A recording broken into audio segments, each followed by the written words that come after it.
Shalom, kebenaran hari ini 9 Maret 2023 dengan tema Sediakan Waktu Bertemu. Bapak Ibu Saudara yang dikasihi oleh Tuhan, banyak orang Kristen tersandera dalam kebodohan. Hanya percaya Yesus sebagai Tuhan dan Juru Selamat, dan itu pun hanya status saja, tetapi tidak berurusan dengan Dia. Percaya Yesus sebagai Tuhan dan Juru Selamat itu tidak signifikan. Walaupun tentu berarti, sebab kita menjadi umat pilihan Allah.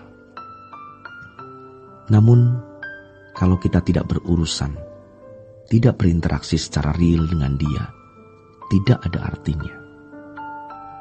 Akhirnya Tuhan Yesus akan berkata kepada kita, "Enyah kamu, karena kamu tidak melakukan kehendak Bapa."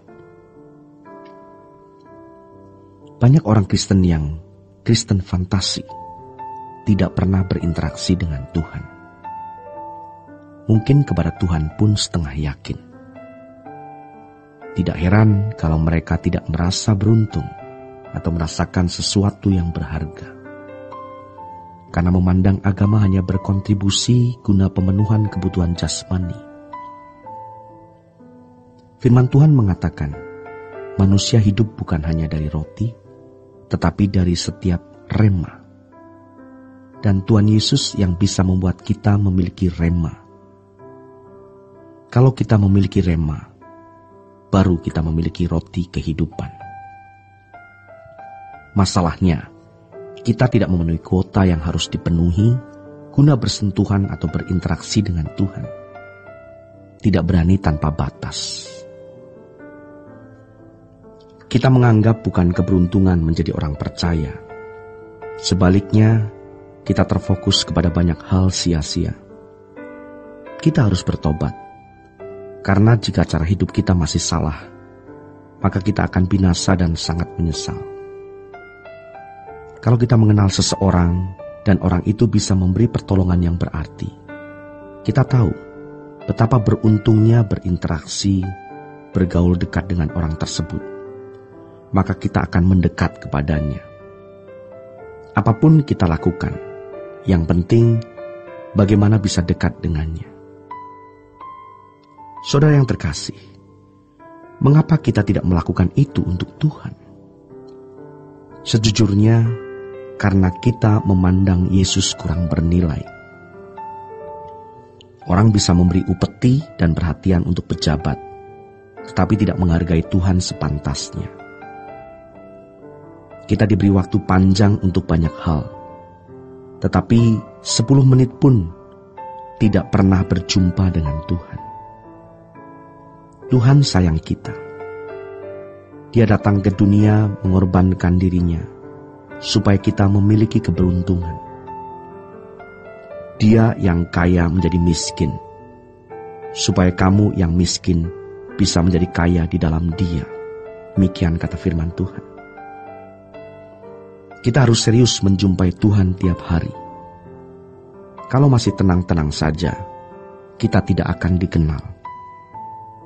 Kita boleh menyanyi, ke gereja, kasih persembahan, mau seberapapun besarnya. Kita tetap ditolak kalau tidak melakukan kehendak Bapa.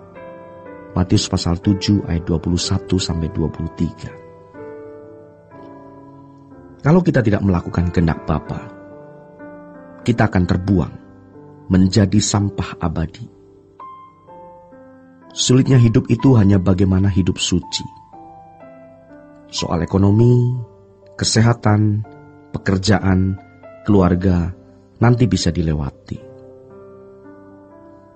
Tentu harus dengan tanggung jawab dan kerja keras. Kalau kita hidup suci, kita menjadi kekasih Tuhan. Dia Maha Kuasa. Siapa yang bisa lawan kita kalau kita di pihak Tuhan dan Tuhan di pihak kita? Tidak mungkin Tuhan tidak ada. Langit dengan berjuta planet yang begitu teratur, yang setiap planet memiliki magnet tertentu sehingga tidak bertabrakan, tidak mungkin tidak didesain oleh satu pribadi yang cerdas. Metabolisme tubuh kita yang sempurna, diciptakan oleh the invisible hand, tangan yang tidak kelihatan dan punya tatanan. Tuhan hanya ingin kita berkeadaan baik-baik. Tuhan tidak cari keuntungan.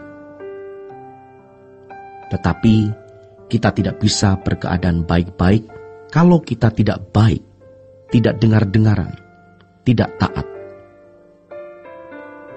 Kita bahkan tidak perlu minta pembelaan Tuhan.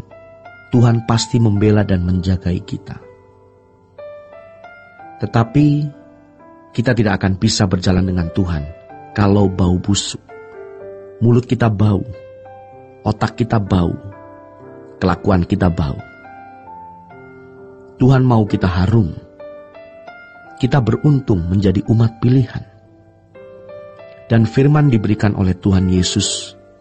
Injil dan Roh Kudus menuntun kita mengerti firman itu. Saudaraku yang kekasih, kalau kita mengerti betapa beruntungnya menjadi umat pilihan, kita pasti sediakan waktu untuk bertemu dengan Tuhan, karena kita membutuhkan Dia. Kalau kita tidak memiliki jam bertemu dengan Tuhan, ada yang salah dalam hidup kita. Kita tidak memandang Dia yang terutama di dalam hidup kita. Padahal tanpa Dia, kita binasa, masuk neraka. Dia mesti kita pandang lebih bernilai dari apapun yang kita miliki.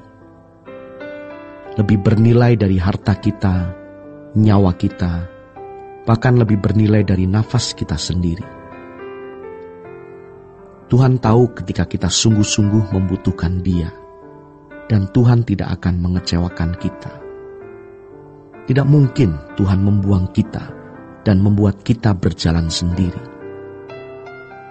Banyak ancaman di depan kita dalam menghadapi dunia yang tidak bisa kita prediksi. Tetapi Allah yang hidup, Allah yang berkuasa, menjaga dan melindungi kita. Kalau kita merasa bahwa Dia penting, kita akan mencari Tuhan. Kita akan mau mendengar suaranya. Kita tidak akan melukai hati Tuhan. Kita tidak akan berbuat dosa atau hidup di dalam dosa. Berhentilah berbuat dosa. Berhenti membenci. Jangan ada niat balas dendam. Ampuni, maafkan orang yang bersalah kepada kita. Pikirkan perkara-perkara yang di atas, bukan yang di bumi. Kalau kita benar-benar menganggap penting Tuhan, dan kita merasa beruntung menjadi umat pilihan, maka fokus hidup kita akan tertuju kepada Tuhan. Sebelum hari ini berlalu, kita mau bertobat. Jangan hidup di dalam dosa. Jangan melukai orang dengan perkataan kita. Demikianlah renungan pada hari ini. Tuhan Yesus memberkati.